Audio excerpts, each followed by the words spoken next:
একবার চিন্তা করেন, বাংলাদেশের গতকালকের ইনিংসে বাংলাদেশি প্লেয়াররা 291টি বল খেলেছে, যার মধ্যে 166 বলেই তারা কোনো রান নিতে পারে না। মানে ডট বাবারা, মানে বাবার দোয়া ক্রিকেট টিমের আমাদের ডট বাবারা ডট খেলতে পছন্দ করেন। কি বলেন? This is call match finish. David Miller, remember the name, killer Miller.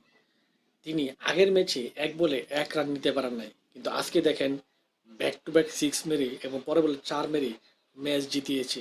Just বেঙ্গালুরুর দর্শকদেরকে চুপ করিয়ে দিয়েছে। কারণ দেখেন, এই ম্যাচটা যদি রয়্যাল চ্যালেঞ্জার বেঙ্গালুরু ভালো একজন বলার দিয়ে মানে মানে লাস্ট ওভারটা বোলিং করাতো, তাহলে কিন্তু দিল্লির খবর ছিল। কিন্তু সেই জায়গায় মানে ব্রিগেডে একজন বলারকে দিয়ে তারা লাস্ট ওভারটি করিয়েছে। কিন্তু ডেভিড মিলার তো দুর্দান্ত একজন ফিনিশার। সে ঠিকই ম্যাচটি বের করে নিয়ে এসেছে। সেই সাথে বেঙ্গালুরুকে হারিয়ে সেই সাথে দিল্লিও একটি দুর্দান্ত জয় পেয়েছে। ডেভিড মিলার মানে কিলার মিলার।